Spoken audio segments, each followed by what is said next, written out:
Hello everybody, and welcome back to On the Come Up with KG. As y'all see, it's just me today. Me by myself in the hot seat. A solo episode about time. I know y'all have been asking and prying. And there's a plethora of reasons why I do not do a lot of solo episodes. One being, it's very hard to just do monologue and just to look at a camera in a big light and talk to yourself for minutes on end, 30 plus minutes. Like usually my episodes are approximately 30 to mostly an hour long. Like most of my videos are over an hour when I have guests, because it's very easy to like have conversation with somebody else, especially when you're talking about things that you're passionate about.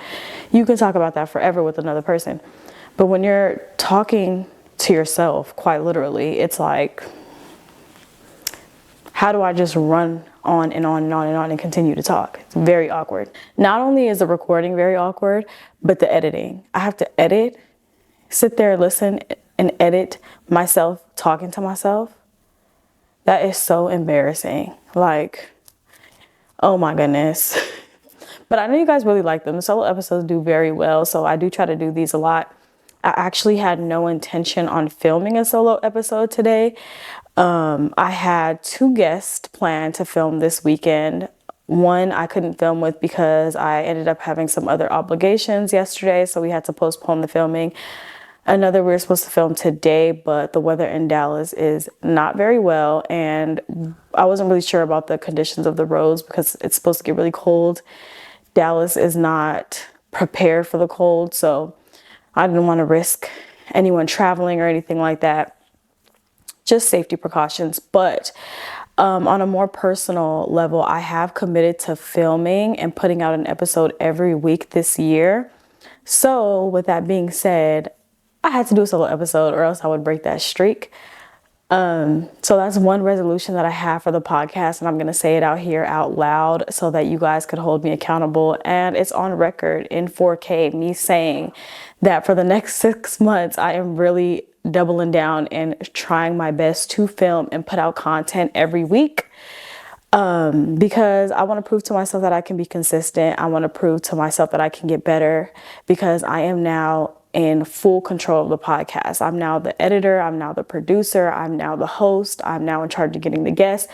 Like, it's a one-woman show. So I have a lot to prove to myself overall. If this is something that I really want to do, how committed am I? And that kind of runs on into the theme of this episode is we can do hard things, you guys. Like, that's going to be the overall theme of today's episode.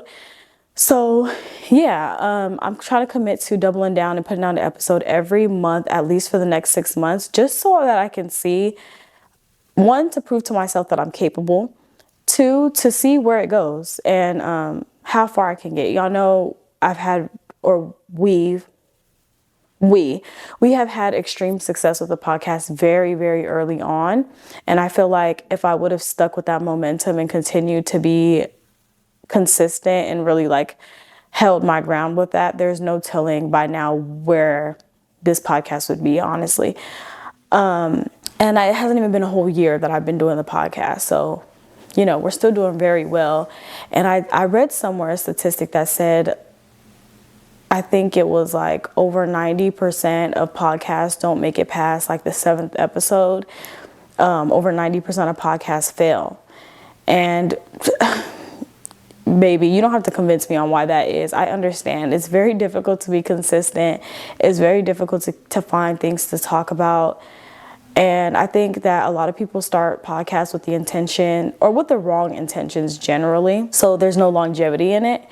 But this is actually something that I'm passionate about. It's something that I enjoy doing because of the foundation that I built this podcast on, which is really having purposeful or purpose-driven conversations with people about what they love to do. And I just love sitting here talking to people in the comfort of my own home and having their face light up and them just getting so excited about talking about the things that they love and sharing their experiences and their creative processes. Like, that is something that genuinely brings me joy.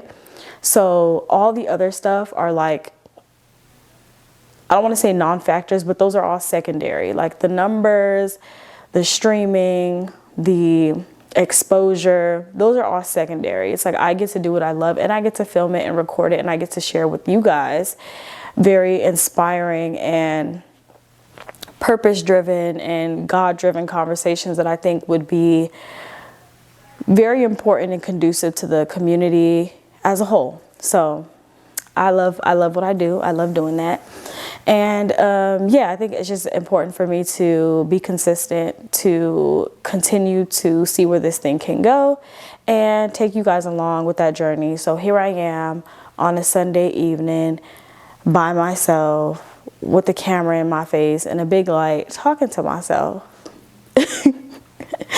But yeah, to circle back about the whole theme of this episode, I really wanted to talk about doing hard things, right? So that's going to be my personal theme for this year. So one, with the podcast, because filming, editing, and pushing out content once a week by yourself is not easy, but we can do hard things. I've been in the gym. Not only have I been in the gym, I've been going to the gym at 6 to 7 in the morning, almost four to 5 times a week. I can do hard things because that is so difficult. Like waking up that early in the morning, especially during this season when it is cold and you don't want to get out of bed. Lord be with me. Like every day that I get up and do that and accomplish that one thing, like you can't tell me nothing. Like, I can do hard things, period. And I'm going to keep saying that over and over and over again throughout this episode so y'all get it in y'all heads that we can do hard things. So yeah, I've been going to the gym. I've been really just putting myself in situations that are immensely uncomfortable. So during this season, every year, the winter season, I get seasonal depression. That's a little bit of an overshare, and it's not something I really want to get into detail about. But factors of things that I can't really control, like the weather, the fact that it gets dark super early, and I work 100% remote. Like my job's office is in Milwaukee, or not Milwaukee, but Wisconsin. So there's no chance of me ever going into the office. I spend a lot of time at home. I live by myself. So it's just like, I spend a lot of time by myself, so I have to put myself in uncomfortable situations, especially in this season, because I know how vital that is for personal growth and character development, and also just for my overall mental health. I know it kind of sounds contradictory. It's like, why would you put yourself in uncomfortable situations in order to boost your mental health? But it's just really like, that overall feeling of like defeat, like I've defeated something or I've accomplished something, putting myself in uncomfortable or hard situations and then overcoming that and realizing all the great things that come out of it. Because generally, just as like a more shy, closed up, introverted person, I don't like being uncomfortable across the board. And that isn't just as far as like socially or doing stuff like this. It's more just in general. Like I don't like being uncomfortable with what I wear. Y'all see I film almost every episode in a sweatsuit or something comfortable, something that gives me a little bit of movement. Just my whole entire setup is because of comfortability. I want my guests to feel comfortable. I'm filming in my living room. I make it a very homey, safe environment. I don't like anything that makes me uncomfortable. I don't like being in spaces that make me uncomfortable. I don't like being around people who make me uncomfortable. But with that being said, I do understand that on one side, it is very important to put yourself in uncomfortable situations because it is important for personal growth and character development. Depending on the situation, like don't go and put yourself in situations that make you uncomfortable. Like I said, like people or things, but I mean like taking risks, putting yourself out there. The whole DJing thing that I'll talk a little bit about. I know I asked some of you guys on Instagram, what are some things you guys wanted me to talk about on this solo episode? Somebody mentioned my journey with DJing and stuff like that. I'll talk a little bit about that. It's just, DJing is just another hobby that I picked up because again, I spend a lot of time by myself and I don't necessarily mind that, but I do understand that it is important for me to do something productive with my time. And I've always been interested in learning how to mix, and I just like music, and I really just did it for me. I didn't do it with the intention of being the biggest DJ in Dallas or California or in the world. I don't have dreams or aspirations when it comes to DJing. I think it's just a fun thing to pass time. It doesn't really harm anybody. And I can do it when I want to. It's not my stream of income. I have no desire of it being my stream of income. And it's kind of like, I kind of almost feel like I straddle the fence with DJing, because although I do like doing it and I do like learning and getting better and putting myself out there, putting myself in uncomfortable situations, I don't like the club settings, which is a lot of what, especially as a beginner DJ, I feel like, and so until you're more established and can do more private events, I feel like clubs and bars is really how you build momentum or build a following and get yourself out there. I don't like that. I feel like I've been delivered from like being at the club and partying, and that whole setting just overstimulates me in general. And I don't want to put myself in a position to where I feel like I have to be in that type of situation that makes me uncomfortable. It's not even really uncomfortable. It's just like something I've outgrown in general. I don't think that's a reflection of who I am anymore. Like, I don't really want to be out in those settings in general. So I don't want to put myself in a situation to where I feel like I have to be there in order to make money, because it takes away the reason why I decided to DJ in the first place, which is really just for fun, experimenting, development. So yeah, it's just like, I don't want to ruin the whole experience of DJing for myself by forcing myself to do it when I don't want to. So as far as DJing, like, I don't have any aspirations or big dreams. I think it's just fun. I think it's another hobby. I think it's something it's kind of like, I guess the best way to put it is almost like, if you play video games, it's like having a game console. Like, it's just something that you kind of do to pass time and have fun. But for the most part, I think like at our big age, not a lot of people are aspiring to be like professional game players. You know what I mean? Or like professional 2K players, maybe when you were younger or something, but like at this age, probably not. It's just something that you do as a stress relief, something to pass time, a hobby. Like, that's how I view DJing. So as far as that goes, like nothing really major. Like, this is my passion. This is what I want to see go above and beyond and exceed my expectations. This is where I want to pour my energy into, and my money and my time and stuff like that. So the DJing stuff is fun, and I do reach out and try to get myself out there for, not really for exposure as for DJing, but just for experience, just to say that, you know, I did this thing and I did it to the extent, so that I can be sure that it's not something that I want to pursue. But where I stand right now, I don't think so. So that's just that. And then somebody else asked about my relationship with God, or my walk with God. And I don't know how much I'm going to get to talk in this episode, because I think my mic is dying, or my receiver for my mic is dying, y'all. And I went to Target the other day and forgot to grab batteries. So I'm going to try to do my best here. But my walk with God has been beautiful. It has been very interesting. I've learned so much about myself as I learned more about like who Christ is and stuff like that. And I got baptized back in, when did I get baptized, you guys? I got baptized in July? No, that's not right. August, September. I think it was October. I got baptized in October.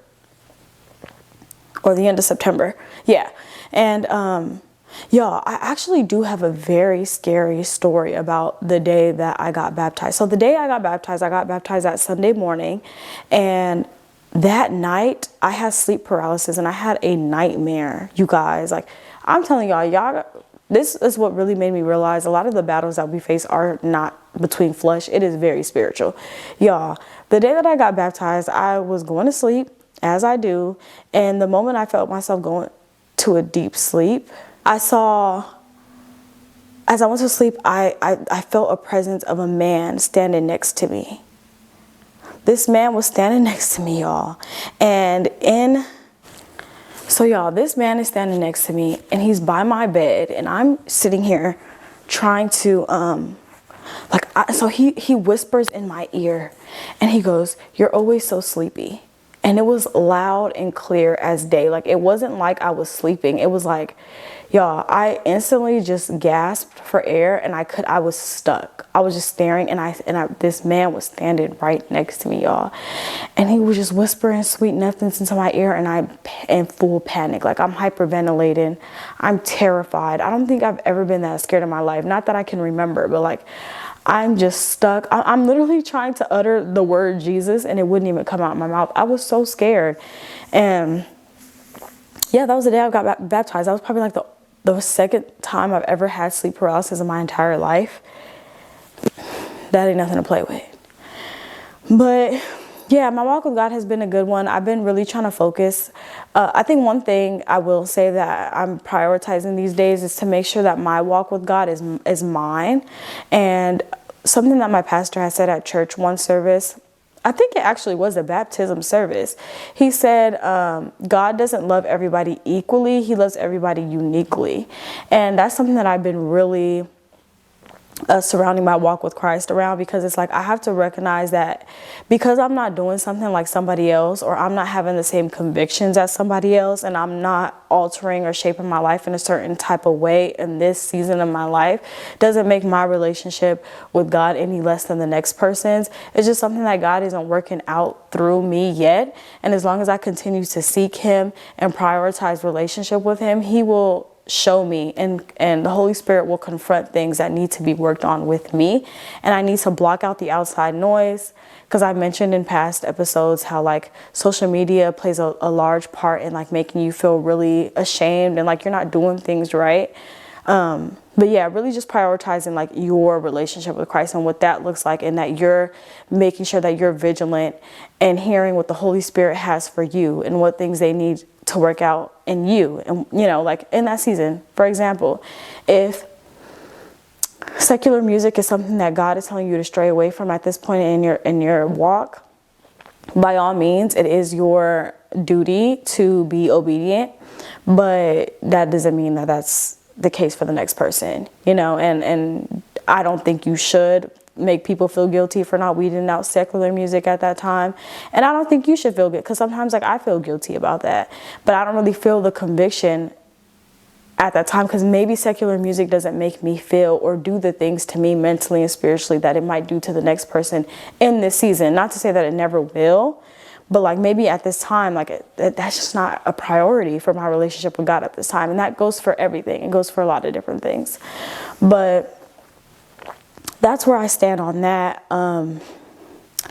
Again, I think I've just been really trying to stay positive. Again, like this season is a really tough one for me overall. So I've been just trying to put myself out there, meet people in the best ways that I can, curate community, really focusing on curating community and cultivating community with the people that I do know, just cultivating those relationships to the best of my ability, hosting more events.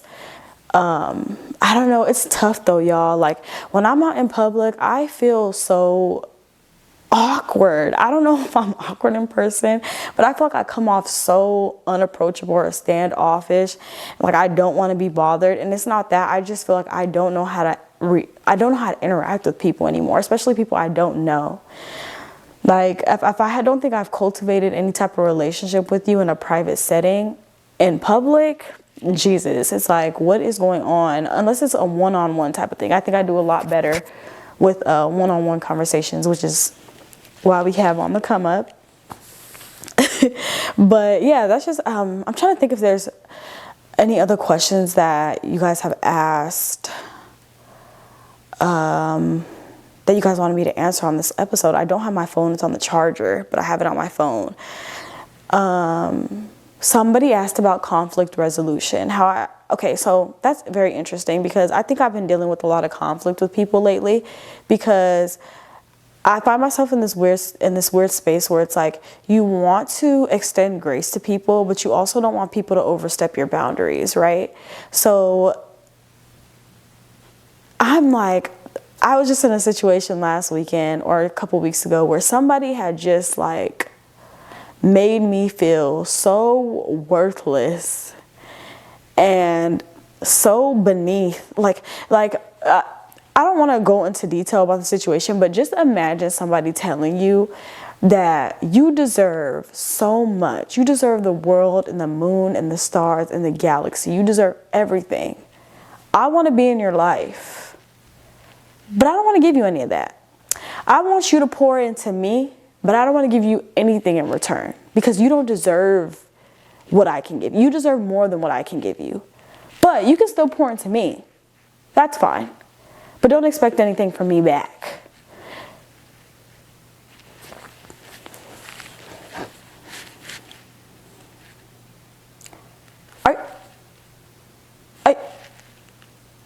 I just like, I don't have words to express how I just couldn't believe that somebody could say that. I don't have the words. I just don't have them. So the entire time I'm like, I want to curse this person out for even proposing something like this to me. But on the other hand, it's like, that's not who you are. You know, you're better than that. Move on. But at the same time, it's like, no, hold people accountable. You need to hold people accountable because you can't just let people go around thinking that they can just propose these type of crazy situations to you or be conflicted in how they feel about you. Because there's no way that you respect me, think highly of me, and think that I deserve this, but then on the other hand, propose to give me less than anything that I deserve. If you know that you can't give me what I deserve, then leave me alone. Is that not common sense? So how I handle conflict right now is like, I really just pray about it. And I really think that it is very important to hold people accountable. Do not let people just run over you. Don't let people overstep your boundaries. Don't let people treat you or talk to you less than what you are. But also, it's not about what you say, it's about how you say it. So I think it's just like, I'm not taking the back seat. I've done that for so long. Let people talk to me any type of way. Let people treat me any type of way. I'm not taking the back seat. I do think that it's important for me to stand up for myself, stand up for my values, and advocate for myself because nobody else is going to do it. Nobody else is going to advocate for me. So I got to do that for myself. But there is a way to do it. And there's a way to be respectful about it. And there's a way to say your piece. And however that person takes it is on them, as long as you know that you did your best to still be the bigger person. And it's crazy because I know I had a friend that recently had just said, like, there's no incentive to being a good person. And I was like, dang, I don't believe that at all. I do think that there's a lot of incentives of being a good person. But, you know, like I said earlier, we can do hard things. It's very difficult to not blow up on somebody who is blatantly disrespecting you.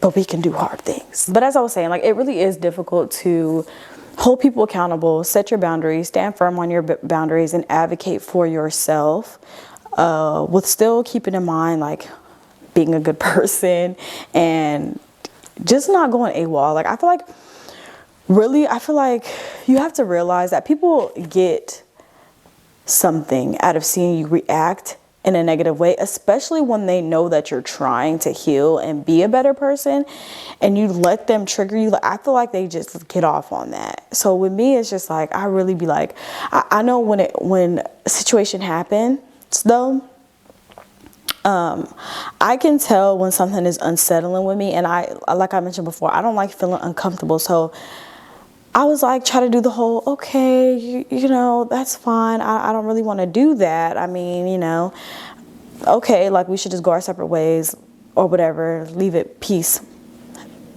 And it was eating me up, y'all. I had to tell that person, you got me so, like, why would you come and bother me? I did not ask for, and then it was somebody who has, like, been around before and spent all this time trying to double back to present me with that. You could have stayed. We're moving on. We're not going to give it too much more attention. But yeah, conflict resolution is just one of those things where it's like, be true to who you are, but just try not to give people a reaction, because I really feel like people thrive off of triggering you, especially people who are unhealed and they see that you're healing and doing the work. Oh baby, they thrive off of seeing you squirm and mad. And no, don't give it to them. Do not give it to them. That's the best advice I have for that. But yeah, y'all, I just wanted to let y'all know we coming in with the bang for this year on the come up. We're going to see some very big things. I feel it. I'm praying for it. I'm speaking it into existence. I'm manifesting it in Jesus' name.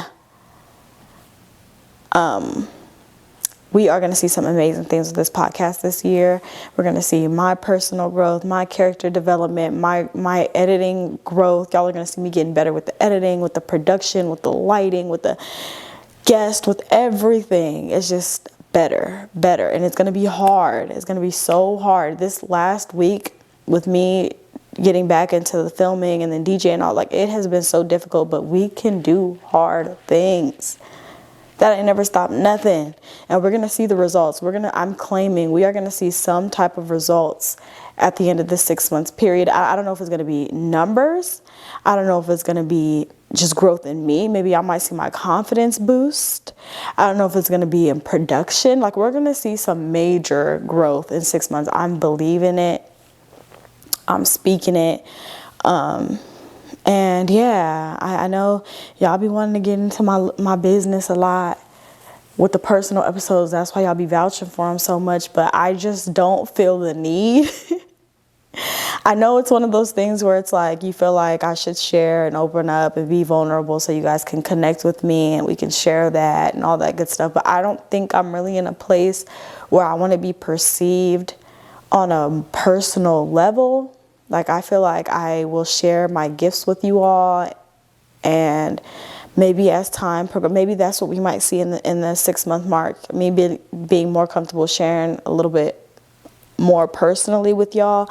But as of now, I don't really feel like that's necessary. I don't want to be perceived on a personal level. Like I said, I don't mind having conversation with people on camera, because it's just genuine. It just kind of flows. But me just sitting in front of the camera by myself and forcing myself to open up and talk to y'all and then posting online for the whole world to see, I ain't made it there yet. I'm so sorry, babe, but I'm not there yet. I don't want to go into detail about my dating life. I'm single, been single, will be single. I'm focusing on my hobbies, been focusing on my hobbies. I'm happy. Because I've been pouring into my hobbies and my relationship with God. Like, I'm doing better. I'm maneuvering or navigating through this season the best way that I can, the best way that I know how. I'm being good to people. I'm cultivating relationships. I'm cultivating experiences. I'm taking risks. I'm doing all the things that a young, beautiful, talented gal shall do. And we're going to see where it takes us. And I really want y'all to embark on this journey with me, as far as like picking something to commit to for the next 6 months and just documenting your journey. It doesn't have to be on camera. It doesn't have to be on a podcast, obviously, but like, just pick something to commit to, I think, in the next 6 months and see the progression that you make. So it's like, we can hold each other accountable. We can do this thing together, and y'all will see, because everything that I'm doing is going to be documented, but like, do it for yourself. I think the year 2024 is one about doing hard things, but also recognizing the results of doing hard things and knowing that, whatever life you choose to live is going to be difficult, but you can either choose to do the difficult things to work towards the life that you want, or do the difficult things that make you miserable for the rest of your days. Like, I feel like being stuck and being in the same predicament or situation that I was in last year in any capacity, whether that's emotionally, spiritually, physically, mentally, is way more scary than putting myself out there and taking risks and experimenting with things that I've always wanted to do and seeing where it takes me. I mean, I think a lot of people are just scared of failing. I don't even think it's about people. I don't think it's people are scared to try, and I don't even know if it's that people are scared to fail. I think people are scared to fail publicly, and it's like, I hate to be the one to break it to you, but no one cares that much, and if they do, they need to like worry about what they got going on. My thing is, like, if I do something and I fail and everybody sees me fail, I did more than you because I tried. So I didn't fail. I tried something, it didn't work out, or I didn't get it perfect the first time. That's okay. My ego and my pride is not that big. Like, I put myself out there to try something, you know, and that's more than a lot of people can say. I'm working towards figuring out what's going to make me fulfilled, or what purpose do I serve here on this earth. And it might not have been that, but I tried it. So now I know that it's not that. But you didn't try it. You sitting there judging me for trying because you're not comfortable with yourself. And you could never imagine or fathom putting yourself in a position to try something in front of people who don't care or who shouldn't care. Because who are they?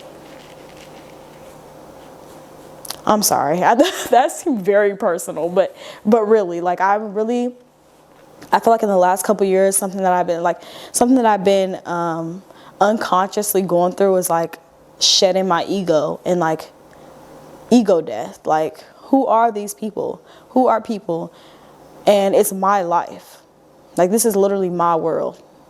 Y'all just living in it. And you should think that way for yourself too. Like, if I'm getting out here and trying stuff, that is so much more than what a lot of people can say. And if people are judging you for trying stuff, it's an insecurity that they're projecting onto you. Because again, they couldn't fathom having enough confidence to try the things that they've been dreaming about doing their whole lives. Because of what? Perception? What people think? That also, now I'm just rambling, y'all. I don't know how much time I have left, but I'm gonna just ramble for now. That's another thing. Excuse me, I need some water. Another thing is, something that almost bothers me is that when people make it a point to want to be like, there's so much talk on social media about like being mysterious, like having this mysterious persona. And it's like, girl, or boy, because it's not just a girl thing, but like nobody's really checking for you. I think people are parasocial. We have blurred the lines between reality and social media so much. Like, nobody is really, at least that's what I think. I feel like most people have so much more better things, or at least should have so much more better things to do with their life and their time than to sit back and worry about what I'm doing all the time, or what I'm not doing, or if I'm posting, or if I'm not posting. Like, I don't feel like nobody cares that much. I really don't. Maybe I'm the one who's delusional, because I don't. Like, if somebody posts something, I'm not sitting around thinking about what they posted all day. You know? Or what they didn't post, or unless I'm super close to them, then I might be like, oh, I haven't seen so-and-so. But like I feel like we just take social media way too seriously. Like, you want to come off as mysterious, or are you? But there's one thing to just not care for social media and not care to post on social media. But it's like, you're trying so hard not to post and be mysterious for what? Who cares? Girl, I feel like my social media is just like, it's just social media. It's just Instagram. I don't care. Some days I don't feel like posting. Some days I do. I feel like when my social media is like hot and cold. Some days I post so much, and then there's days where I'm like, I don't have nothing to say. That's all it is. I just don't have nothing to say. I don't have nothing to share. I don't have nothing to post. But yeah, sorry. That was a off the wall tangent. But yeah, this is very awkward, you guys. I'm getting tired of talking to myself. As y'all can see, I'm losing my voice. I want to take this wig off. I want to lay down. It's cold. I love you guys. If you guys want to support me, the best thing you can do is subscribe. And I will see y'all next week on the Come Up with KG, because we posting every week for the next 6 months. So if I go a week, or if it even seems like I'm going some time without posting, I need y'all to spam, where's the episode? Where's the episode? Don't let me fall off, y'all. But thank y'all. Love y'all. See y'all next week.